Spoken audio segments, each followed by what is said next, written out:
Well, all good things must come to an end, yeah, no matter how much we love them. And the Elephant Crown has been an absolute blast. Yesterday, we took a short view back to the past, casting back in time a little bit through replays, and took a look at the two top teams in the league facing off in a big upset victory for Five Nights at Freddy.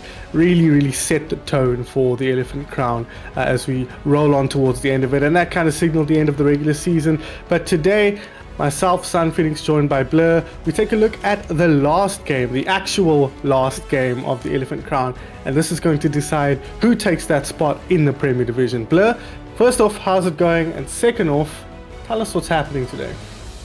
As always, super excited to bring a little bit more South African Overwatch to everyone's screens. But yeah, I'm really excited for this. This is our playoff match. This is the absolute final match of the season. It's between the two top teams. Very specifically not the two top teams. Yeah, literally. Definitely not. It's the third place team from the second division having a last chance at promotion to get up to the first division. And they'll be playing up against the third bottom of first division. The reason I say third bottom and not fourth, which is where Rage Quit Anomaly finished, is because in general we generally have an 8-team bracket, so it would generally be the sixth place team that plays in this game. But because it was only a 16 bracket in the first division this leg, it's the fourth place team. So that's how it's kind of distributing in regards to that. But this really is, it's winner takes all, takes the place in first division to the next leg. The other two promotion and relegation spots have already been sealed. Valkyrie and Uwu Crusaders being demoted from first division, and those Island guys, the newly formed reunion team that we had participating in our humble South African tournament, and JSG Misfits taking up the other promotion spot for first division. So those teams will definitely be playing in second and first division respectively. But this is to kind of give a little bit more spice, a little bit more of a kind of last chance at promotion or last chance at keeping your place. Yeah, thinking back in the distant past, back when VS deigned to cast their gaze upon us, they used to run a pretty similar format where they had a Premier Division and a Second Division, and essentially bottom two of Prem drop down to Second Division in a particular leg, top two of Second Division go up to Premier Division at the end of the leg. And then you guys have just added that little bit of extra slot, so that third bottom, as you said, they fight for a chance to stay in Prem against the third top of Second Division. It sounds confusing a little bit when you say it out loud, but when you actually look at the groups and the brackets, it all makes a lot of sense. So two teams today kind of on opposite trajectories, but that said, Rage Quit Anomaly are coming off what would you say, Blur, as coach / manager or whatever you are of this team?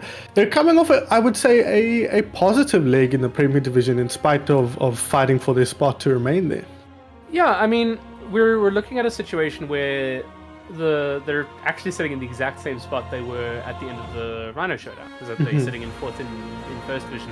Again, it's purely down to the size of the bracket that means that they're in this match. So, I mean, it's obviously a match they still have to win, a match they still have to play, but all in all, their leg has been really positive. They've put in big performances. Obviously, the one that was casted was against King Salamanders, where it was actually quite a close game. And their games against Five Nights and IB have been games worth looking at, games worth getting some resources. It wasn't just like a dead ringer game where you don't even bother to go look at the VODs afterwards because it was a 4 minutes one way, 2 minutes the other way kind of game. It was actual good games, actual things to learn from, things to look at. And then they went into their games, and I think the only little blip on their radar was dropping that map to Uwu Crusaders. But besides that, their leg has been as good as they could have hoped for, I think. Yeah, kind of all up to what they would have expected. But of course, they trade dropping that map to Crusaders by, I believe taking a map of Pink Salamanders in turn. So kind of balancing out where they would have expected to be just a half step below the top three in the Premier Division. But thinking about their opponents today, as I said, on opposite trajectories on their way up, trying to claw their way out of that Second Division. Thomas More College, a fascinating team to see, to think about, to watch play, with a lot of different things going for them. Of course, a school team that comes with a certain level of, interest, information, skill, all those things. But having watched this particular school team play in the recent Cairo League and the ACGL Schools League, I said it yesterday if you guys are watching, but it's boys versus men. These guys are absolutely a big step above the rest of the school's level teams. So they come into this with a lot of momentum coming out of those types of tournaments. But they struggled a little bit here, just barely avoiding being bottom of the second division. So they've got a lot to prove, Blur. Yeah, and I think the game against JSU Misfits will have been a little bit of not a shock to them. Because it was a close game that's potentially they should have done a bit better in. They will have felt, I think. But JSU Misfits obviously a team on their own upward trajectory. I think TMC, a team that has been in this first division before, definitely a team that has the potential to go a long way, coached by an alumni of their school, Trizzle, who's also, of course, a tremendous player in our own scene. There's a lot looking up for this team. There's a lot of positivity to the environment that they're in. So it's just one of those things that you want to see them settle and click and be able to play at this level, because I mean they're clearly excelling in the schools area of this, but this is the step up. Is do you compete for those like in these playoff spots? Do you get that first division berth? And I'd love to see them in the first division again, because it'll be a massive success story for them.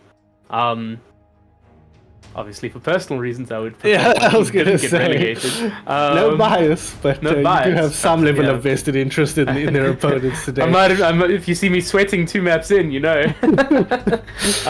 but it's definitely a team that's has a bit of, I want to say, a bit of like local Overwatch pedigree. Like they've been around, they've been playing, and they have players that are what you'd start calling experienced in the scene at this stage. So seeing them take that next step and really start to hit those higher ranks, hit those kind of more organized players, that flexibility and compositional style, would be something that I'd like. That would be a good growth for them, I think.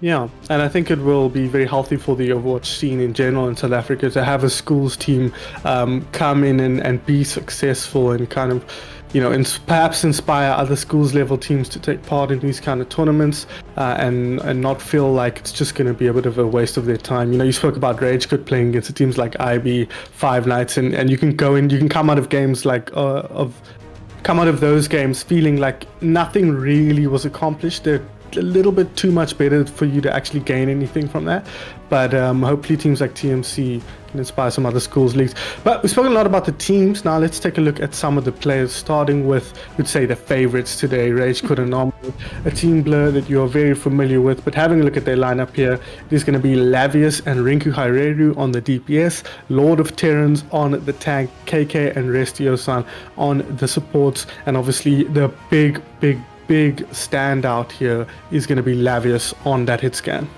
This one's a surprise for me, because we weren't expecting to have a second DPS in for tonight, so we were going to see the Phoenix Soldier 76 rolling out.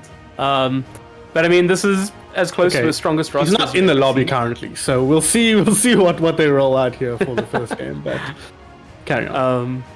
But yeah, it's definitely as close to the strongest roster as I think Anomaly has. It's definitely what we refer to as their core roster. There's really good balance across the line, really compatible hero pools, and this is the team that practices the most together. So it's what you kind of want to see out of this roster, is that there's no real surprises here in terms of it's the team we know. It's K and Rest on those support heroes. You've got your flex and your main support, both very comfortable, with very well versed in how the other players. Link and Lav, Rinku and Lav, a projectile DPS and a hit scan DPS. Good synergy there, good balance there. And Terran obviously took his time to adjust the tank, but he's really made the role his own and is really kind of thriving in that space. Looks like Lavius should be there, so I think that'll be a big boon for you guys. We'll wait and see whether he's actually needed here, but he'll do his best to slot in to the squad. I think what always stands out to me, Blur, and we can discuss it more once we get into game, is just the approach that this team has to Overwatch when compared to some of the other teams in the Premier Division especially. They really, really are students of the game. They really want to focus on getting better at correct Overwatch, if I can put it that way, and really grind to be the best that they can be. And that's always exciting to see, but it comes with certain drawbacks and weaknesses, and I have no doubt I'll be able to pick your brain about that. But let's take a look at their opponents here. Our school level team, it is going to be Shadow and Nethermat on the DPS, Super BH on the tank, Kidakong and Mole on the supports. And the very, very big standout here is, of course, the main man, the front line, the tip of the spear, the tip of the fist, as it so often seems to be the case, be it the Doom Fist or the Nemesis form. It is, of course, Super BH, Chad BH, as he's sometimes lovingly called. He's going to be the big, big player to watch in this game. Yeah, definitely. I mean, you talk about tanks making their presence known in the community, and I mean, Super VH he's outspoken, he's mechanically excellent, he's prominent, and he's definitely a main feature of this team. It's a hallmark of the way they play. I think if you're looking at it for a second player to really point out in that team, it's very much Shadow as well. Obviously a player that we've seen a lot. He's been around. He's been around. He plays a little bit of everything. He's very good on a few of those heroes. We've seen him absolutely AOS'd on Pharaohs, on Widows, on Hanzos.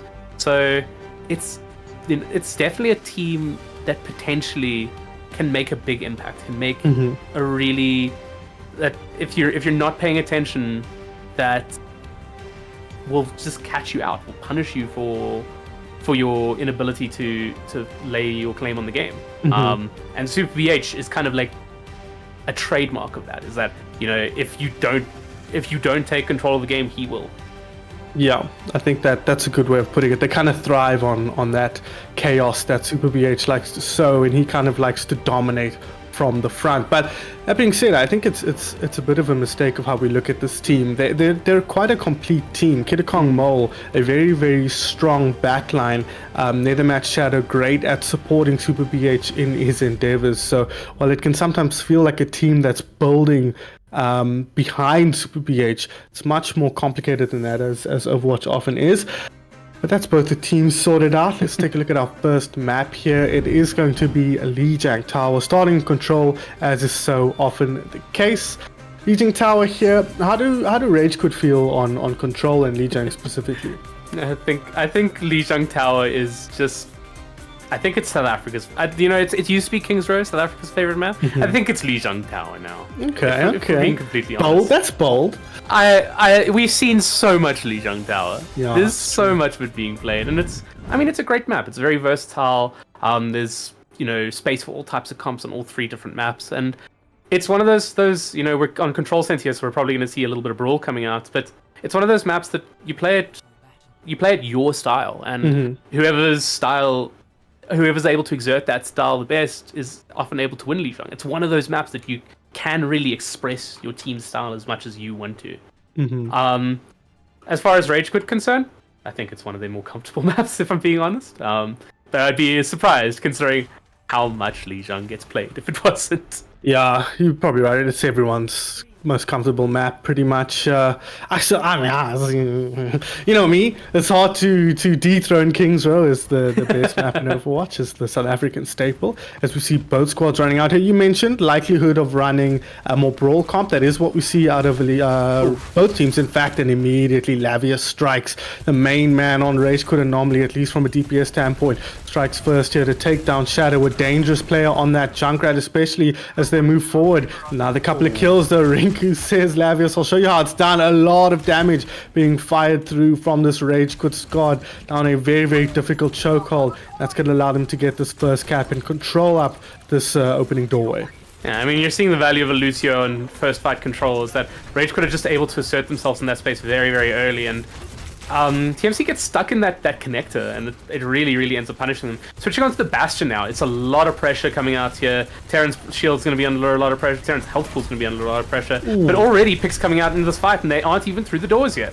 Yeah, it's really, really tough to push through here, and the Rhine makes it so much harder. Rinku already up to the Dragon Strike. Gonna look to pop it here. He's got the Sonic Arrow down, so we can see them through the walls. He'll pop it off now as Super moves forward. Cuts him off from his team. They look to get aggressive and take him down. Won't do so just yet, but they're happy to just sit here, bide their time, and make it hard for Thomas More to push through. Yeah, I mean, definitely this is what we're kind of expecting out of this this brawl composition. They just want to get them stuck at the choke. Oh, here we go. Big Shatter finds a couple, puts them on their back, and the janitor swings his hammer on through, sweeps them up, and takes them out here. Gravitic Flux, or sorry, Terror Surge committed here onto KK's lamp. That's all it gets, and Super BH will go down. It would not surprise me if a switch was the order of the day here for Thomas More College's main tank. And yep, onto that Doomfist, unsurprisingly. I like the Doomfist for this. It's nice for busting open this front line of Rage Quit here. We'll get them into the fight a little bit more aggressively, where the Orisa kind of wants to take the damage, take the front line, but they need him being active. Yeah, he's going to be active now. He's got a Captive Sun to boot, looking to put the damage out and proc that big explosion. Doesn't seem to be working out for them just yet. The lamp once again on the money from KK prevents a couple of people from going down. But on the other side, Thomas More losing players left, right, and center here. They have taken down Lavius. That's a big scalp to take, but not enough players alive for Super BH to really exert himself on proceedings. And it's becoming a little bit of a last chance saloon situation here. Bastion going to move forward. Configuration turret pop there. Now going to move forward, looking for the artillery. Shadow coming back in, almost for the overclock. If they can just keep a couple of players alive, there'll be big altis to work with here. There it is. Overclock finds one. Overcharge, overclock, I'm not sure. One is what happens when you charge your phone. The other one when you charge a processor. And Nethermat trying to process the squad here, but it's not going to be enough. Too little, too late for Rage Quit, or for Thomas More College, as Rage Quit set the standard here on map number 1. I definitely like the adjustment that TMC made there. The Doomfist really helping break open that front line a little bit easier. They stayed a little bit too much on their previous comp, though. You can see Kidder Kong and Mole struggling to get into the fight on that Baptiste and Ilari to follow up with the Doomfist. And it was, I mean, it's just one of those situations that without that presence with your Doomfist, where you maybe see a Kiriko Lucio or like an Anna, he wasn't able to really stay and keep asserting that authority. Mm-hmm. Likewise, you didn't see a lot of Nethermat and Bastion really getting to the fight. Sojourn's a bit more versatile. But here we're going to see more of the Doomfist with a bit of a Pharah here, a bit of a Kiriko. So things that can engage with Super a little bit more and potentially open up the fights a bit more. While Anomaly coming out with a hard commit dive. Nothing staying on the backline there. Yeah, they want to get in. They want to get in fast. They want to get in sharp, and that's something they're so good at. Rage Quit Anomaly. Sombra is the order of the day here, but Kidder Kong immediately dropping there. Rinku Haireru finds the opening pick here, as he does so often on this Genji, backed up by Lord of Terrans on the Winston here. Pharah, little bit lonely. Yeah, will get taken down. The Sombra playing defensively here. The Translocate for show, it felt like they're not really getting any distance, anything out of that, as last man standing is Super BH, taken down in a matter of seconds here. As once again, Rage Quit set the tone. Yeah, a little bit too many gaps showing up in the TMC roster in the early engage. Switching on to the Junker Queen now. This could make the dives a little bit more difficult for the side of Anomaly, but if they're able to shred that backline the way they were in that previous fight, like it's not looking good if you're not able to kind of hold your backline alive. Ooh, a lot of damage onto Rinku here, but that's not going to prevent him from jumping forward. Pharah, low HP, taken down. Nethermat, actually, he's the one to drop here. Junkerat, not going to be throwing bombs into this fight anymore. We can see what the Junker Queen is able to do on the front line here. Picks off 1, picks off 2 with the help of Shadow from the sky. Aerial support, very, very important here, as Lavius finds pick after pick on the Tracer, and that's the problem against this team. There are so many problems to deal with, and if you deal with a couple, that just means you're opening things up for the sharp DPS players to take advantage.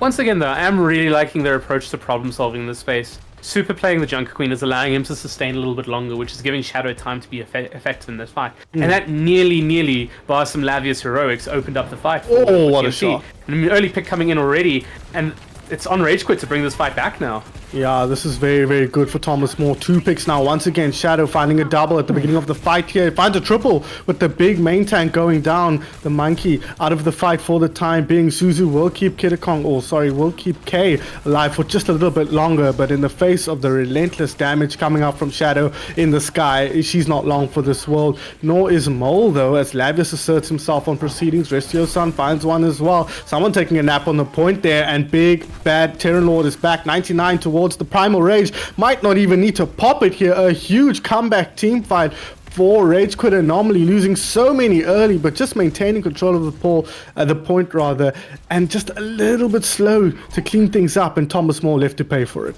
Really, really nice play from Lavius and K there.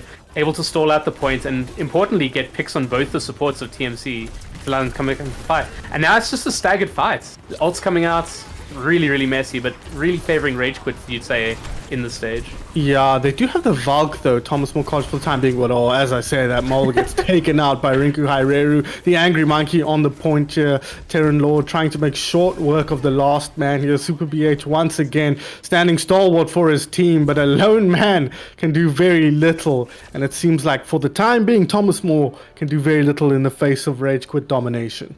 Yeah, I mean, it's what you'd kind of expect in terms of where these two teams kind of distribute on the grander schemes of like the skill spectrum in South Africa. Like they have played each other before, and this is more or less what the result was the last time as well. But you know, lots of time in this game for TMC to find their footing, to come back, to push Rage Quit back.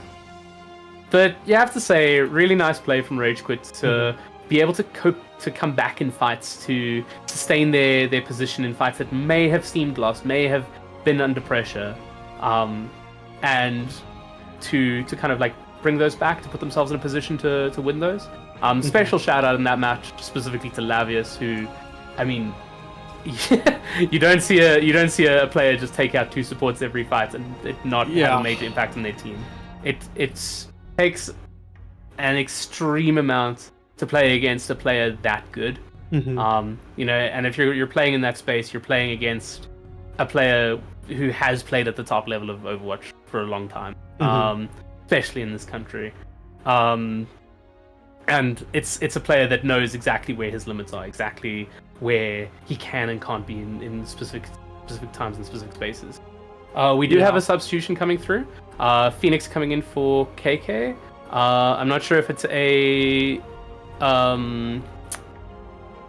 a tactical sub or if it's a connectivity sub. I know KK has been having connectivity issues recently. Yeah, could be. But that it kind could of just be that puts they them were in a bit of an awkward spot though, right? Because I feel like Phoenix and Restio-san fulfill more similar roles than K does, for example. I mean, yeah, historically Phoenix has played a bit more of the main support, but in this space she's played more flex support with the team. Gotcha. They should be fine.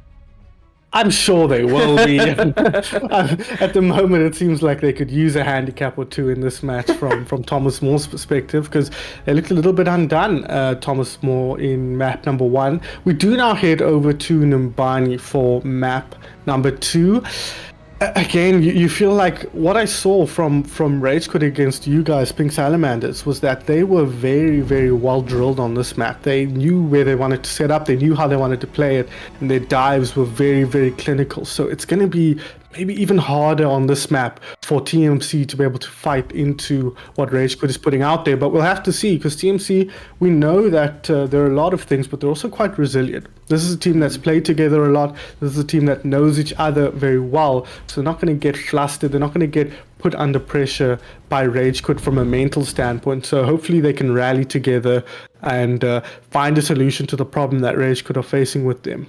Yeah, I mean, I'd love to see them put up a more, like, be able to kind of find their footing in the game a little bit more. Yeah. I'm curious why you choose a dive-centric map after after what Lijiang Gardens was like for them. It was very, very much they were getting hard isolated with the dive repeatedly and struggling to kind of establish any type of space. So A little bit confused about the guess- decision itself, but if it's, I mean, maybe they've drilled this map just as much. You know, maybe it's Yeah, a map they're very I familiar think with. there's a few, lines of reasoning that you could take. One is that this is a very strong map for our opponents, but the other is that we're just going to play to our strengths. We're going to do what we know we're best at and just try and make that work. And I think that's probably the right call most of the time, rather than, especially if it seems like you've struggled to get settled like they did on Lijiang. So we'll have to wait and see how it works out for them as they come out here. But let's have a quick look at the comps before the action unfolds. Yeah, a little bit of a dive coming in from Rage Quit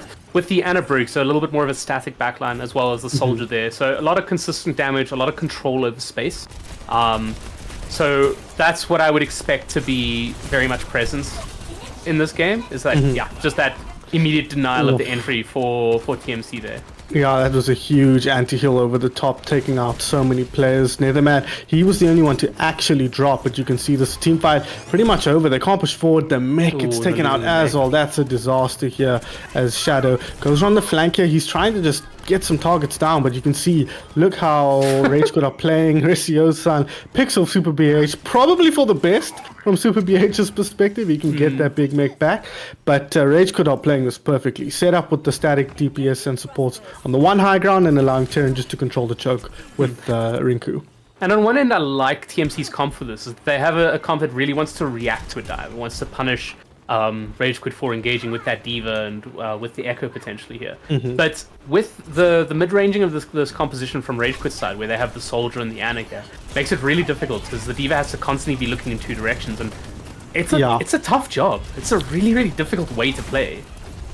It is indeed. You could see exactly that there. She wants to, or Super BH kind of wants to pick a side, but you can't just go one side. You'll take damage from the other as immediately near the mat, taken down by Lavius here. Shadow, he did pop the duplicate there onto the Soldier, but immediately gets pulled out of it, taking too much damage and doesn't get attack visor off. Will go down as well. Lavius tracks him down, takes him down without the attack visor, and that's going to allow them to force them back. Terran Lord knowing his limits very well. They're getting very low. Super BH wants to take him out, but is not going to be successful, and Mole dragged up there with him will go down instead. So again, struggling to figure out how to beat this Rage Quit squad. This is exactly what we thought might happen, Blur.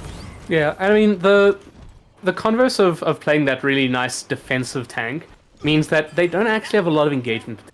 A Diva can't really dive in the same way a Winston can, and when you're playing this, you're really relying on your DPS to be able to deliver picks, deliver like openings into this fight. And although we saw the duplicate built very nicely and quickly from Shadow, didn't actually manage to do anything with it. And when he was trying to dive in, he was able to just get picked off super easily. Oh, Dragon Blade Mole. He tried to bail out of there with the Valkyrie. Not successful, so just burns an ultimate into that. The Nano Blade finding two there. Lord of Terrans will go down, but this fight is overs, and unfortunately spawn advantage not in favor of the attackers here. Super BH going to try and best to find something else out of this. Not going to be successful though. 71 HP, even lower now. Will get taken out, and Lavius will just fade away there and let the baby Diva figure out her own problems. And if you're in a situation where Super keeps that mech there, I think coming into this next fight with Terran coming in late would have potentially been a good situation for them. But unfortunately, it's just not there. And already we're seeing picks come out in this fight. If this drags out long enough, they might not even get another full fight. Yeah, you can see the problem right there, right? There's a baby Diva, 1 HP, plinking away at a Winston shield. There's nothing to be done at that point from TMC's perspective, and they're kind of just getting forced back here. Terran, he wants to push the advantage. This is perfect. Turn one fight into the length of two fights here and never allow TMC to get set up as he looks to split them up, split them apart, rip them apart, and secure his team a full hold here as he backs up. Will be kept alive here just barely, and they get set up for one last team fight, one last push through. They've switched onto the Zenyatta, but the attack visor might just spell the end of this as Lavius mows them down without much need for any aim as TMC are shut out of first point on Umbani. Yeah, that was a really, really difficult point for them. They just did not look on the same level at this at all.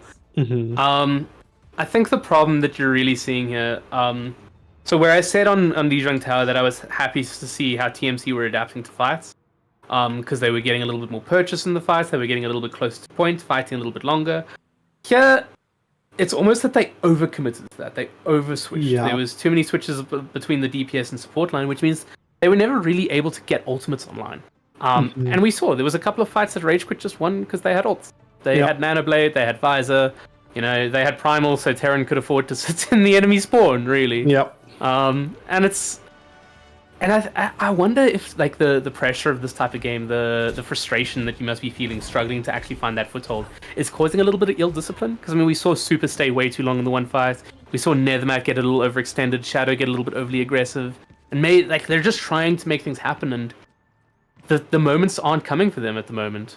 Yeah, that's kind of typical of Super BH's play. He's always trying to extract the absolute maximum out of every play, and to the extent that he sometimes can overextend. And at the school level, the team doesn't really get punished for that. Either he doesn't go down because the focus fire and the actual mechanical skill isn't there to punish him, or his team is good enough that they can just work with whatever space he's created for them in going down. But at this level, it's just not working as well, as Lavius immediately finds that opening pick. Mole will bring Shadow back to the land of the living, but it's going to be tough here. The pylon, interesting position there, but kind of leaves it out to dry and does get taken down very quickly by Rinku Haireru as they look to find a way in here on the side of Rage Quit Anomaly.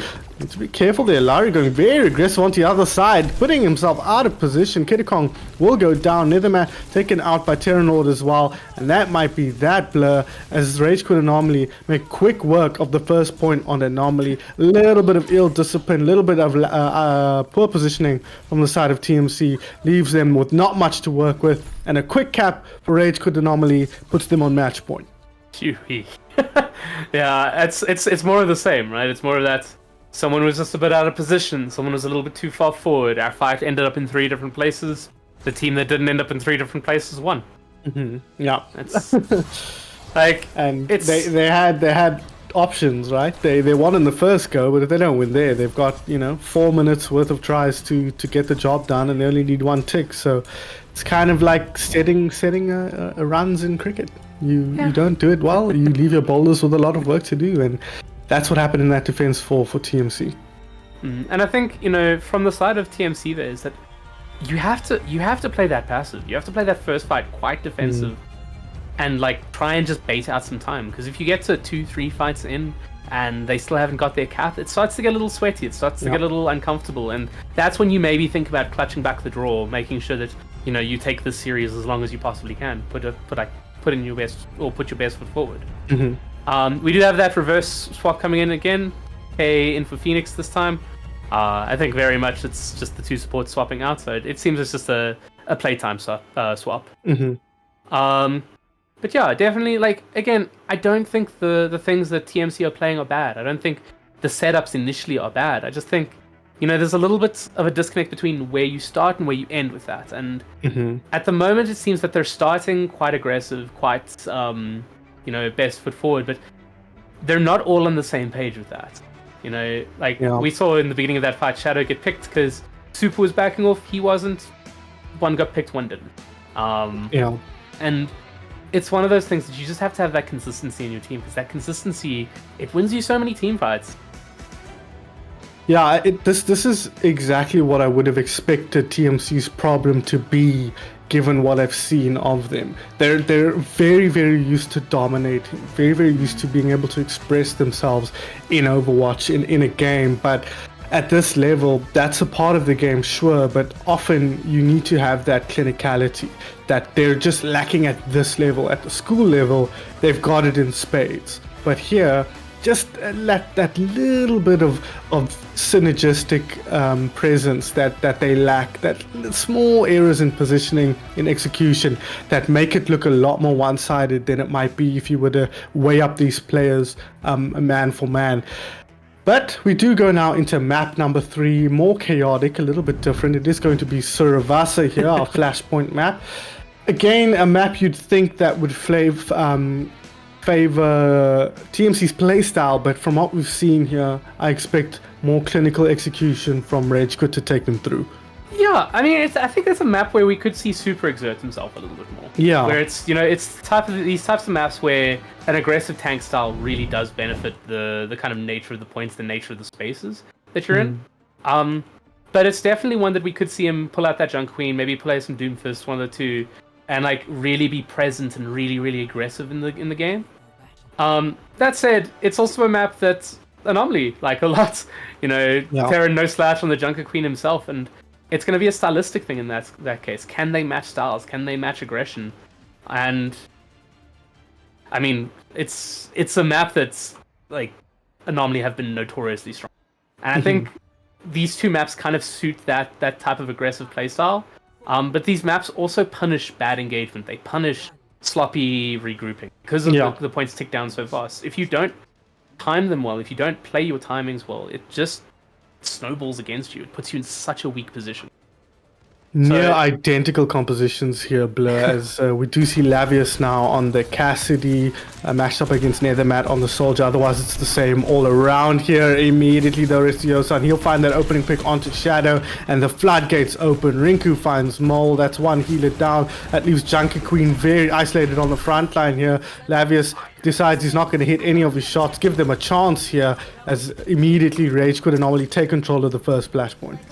Yeah, I mean, really, really clean first fight, and we can see that kind of clarity of intent come through from Rage Quit Anomaly here. Is that they knew exactly who they were going for from the beginning. They one after the other, just put themselves in a position to win that team fight, and it's just, again, that clarity of intent that we're seeing a difference between TMC and Anomaly in this case. Does seem that way as we see TMC make their way through immediately. Blink and you'll miss it. Super BH dead and out of the fight now. Rinku says, I'll grab myself a 5k. No. Terran yoinks one out of him there. Very, very disrespectful from the main tank player. Suppose he feels like he's played in service of the team for so long. He deserves to pick up a kill or two, and it will be two as Shadow is last man down here. But TMC floundering once again on Turavasa. That late pick onto Shadow, kind of indicative of that sloppiness. That's just you need to regroup or die quickly. You need to make sure that you're playing as a team. But yeah, very much you're just seeing this team being able to force their way into these fights time and time again. Ooh, good start this time. Super BH, he's got the Carnage, or the Rampage rather. He goes on through a lot of damage, but the beat completely neutralizing that. Overtime now on the first flashpoint, and Super BH will not go down. That switch confused the hell out of me, but Super BH, he's popping off here on the front line. He's made space for his team. Lord of Terrans is still alive, but he's the last man standing, and he will go down very soon, any second now. There we go, finally. Mo gets the job done with a punch from the Lucio, and that's going to be it. TMC get control of the first point, but a long way to go now if they can get the capture done. But that's exactly what I want to see. That way they came to that fight, all stacked together, all really clear on who they wanted to fight, who they wanted to engage on, and putting in so much pressure as a unit. That's exactly how the comp they're playing needs to be played, and it's exactly what they're going to need to do to get back into this game. It is indeed. Rage Quit now for the first time, it feels like a long time, having to be the attackers, going for a bit of a flank here, a bit of a slow realization perhaps of what was going down. Now fighting into the Kitsune Rush, a good beat will keep them healthy through the blade. Rinku Haireru dropping low but not going down. One blade gets a kill elsewhere on the map though as Nethermat's taken down. They've lost Super BH as well, and a swift clap back here for Rage Quit Anomaly will secure them a team fight win, a full team kill, and the flashpoint capture. Yeah, Kitsune Blade's a really rough one to play into. It's just that blade just does not stop moving. Your health pool just evaporates. And I mean, we're just seeing the results of the first couple of fights come to fruition for Rage Quit. Even when they lost the fight, they were able to come in with the resources to retake. Now onto second points with a renewed time bank and a renewed kind of spacing into a neutral fight for TMC. And a better alt economy here, but unfortunately for them, it's all falling apart. Shadow, though, he fires back here. There's a low HP Genji. Super BH pops the Rampage to take him down. Nethermap with the Visor as well. A very, very expensive fight, but it might be a good call just to get the tone set here on the second flashpoint. Yeah, I mean, it's that thing again. It's that you want to make Rage Quit sweat a little bit. You want to put them in a position where they have to force out a couple of ultimates. And maybe you do, maybe you don't, but you've put yourself in a position to do so. And I think that's really the intent from them, is get some points on board, make it a little bit difficult. Super BH, lucky to get away with that one. He was focusing the balcony. Big boop, get out of here, says Mole. My team's busy doing work, and the Death Blossom will have to deal with whatever's happening in that water that is so deadly as Terran Lord drops. Super BH, he finds the kill, but again, too much Rage Quit Anomaly here. Just finding that extra gear here, that extra little bit to push them through these team fights. Super BH is still alive. He's sustaining himself very nicely. He might even kill Lord of Terrans here. The point will flip, but Super BH putting the team on his back, as we've seen him do so many times. Finally, Rinku will take his scalp, but TMC with a good 80% on the clock here, 60%. Yeah, and I think that's a good situation for them to be in. They forced out 2 very valuable ultimates, and they now come in with a reset ultimate economy. You know, Super will have his Rampage in this fight, but they will have Kitsune Rush, and they'll probably have Beat. But maybe not quickly enough, as Rinku comes in with the Blade here. Nice COWZA there to try and combo break, but the Blade is just too much here. Takes down 2 already. They're still messing around here a little bit. TMC, what happened there? Super BH popped his ulti, taken down in the midst of it. That was ambitious is the kind way to put it, Blur. Yeah, ambitious, but also questionable that they decided to engage without him in the first place. Yeah, true. You know, it's Overwatch 2. There's only one of them. You can't go in without your tank. And just getting punished for doing so. Super then making a mistake of his own there, overcommitting that ultimate, and maybe that ult economy not looking as clean as it was a second ago. Ooh, they've got ults to work with now, though. They're going to start with the Kitsune Rush. Lavius finds one, but they do trade it out now as they look to put the damage down. Super BH, he's popping off on the front line, though. Good kills going in the red direction here, which is exactly what we want to see if we want a close series here. And TMC have found a way in here. They get the recap, 65% on the clock. They're making a game of the second flashpoint. Yeah, again, definitely they're pushing themselves into these fights in a good way. They are committing a lot of utility and a lot of ultimates to get those fights. But again, it's what you have to do. You have to get those points on board. You have to put the other team under pressure. And they're doing it well in this situation to really give themselves an opportunity at winning. Rage Quit coming in here with 2 big ultimates. It's going to be up to them to really play resilient here and try and clutch this point up. Oh, there's a big ultimate that Death Blossom finds too. Lavius claiming a couple of scalps for his team. Make it 3. Give him the 4 and the 5. No. Terran Lord and Rinku will grab those as well. And once again, swift in their execution, both metaphorically and literally here. Rage Quit take control of the second flashpoint. Yeah. Fairly expensive of them, pumping 2 ults of their own into that. I mean, Sound Barrier leaves the TMC Blade relatively uncontested. But again, it means that they're on match point already on Flashpoint. Even though TMC put up a good fight, Flashpoint's extremely unforgiving. It's all about who has it at the end. Yeah, absolutely. It's like Koth extended in that way, as we see Rage Quit find that opening pick once again here. Both supports now out of the fight. Thomas Moore in big trouble. They've committed the Blade as well, but Terran will use his own Blade to get rid of the Genji, and that's going to be that for this team fight. Rage Quit in firm control of this potentially final flashpoint. Oh, another match very overextended here. No, this is bad. That's a terrible stagger. But yeah, it's a good first fight from the side of Rage Quit there. Dubious use of the Dragon Blade from TMC there to try and get into that fight when they're already 2 players down. It's just a little bit of discipline there. It's a little bit of fight conditioning. They're setting up for a fight here, but it feels again like there's a couple of players down here. The Rampage goes through, finds a couple. Never mind, I don't know what I'm talking about. Super BH, he saw something that made him want to go, and he immediately pounced on and got the kills they needed to. So TMC felt a bit sloppy there from the start, but apparently they know what they're doing. I think at the same time as TMC maybe going a little overly aggressively there, Rage Quit kind of getting baited into it, kind of like pushing into it as they can't punish us, and they come out with a really big Rampage, which absolutely shredded the health pools there. Coming back into this fight there, they're going to have to make this ultimate count, otherwise this point might start to get away from Rage Quit. Yeah, we'll have to wait and see. We know how good they are coming back, though. Immediately, Super BH down. That's such a big problem now. TMC in big trouble as Rage could look to get aggressive. The Terran Lord will make short work of Nethermat Soldier there. He's got the Rampage if he needs it, but he won't. They're cleaning them up very effectively here. TMC in big trouble here. The point still in their control, all the way up to 70%, so they'll have time to come in for at least one more team fight, but they've got to get the job done here in this next one, or it's all over for them. Yeah. Is a good stall from the side of TMC though, getting a little bit of extra percentage on clock. But Rage Quit really unable to get into that fight by a little bit of sloppy positioning from Super BH, playing a little bit too close to that Genji Reaper Junker Queen combination and losing HP very quickly. Terran lining up this rampage now, Oh my and it's God. just ultimates That is upon ultimates. That is everything. An explosive start to this team fight. The only reason TMC didn't literally evaporate is because of the sound barrier from Mole. But at the end of the day, it's same here. 5 seconds, 4% to try and get back in, but they're all respawning, and that's gonna be it.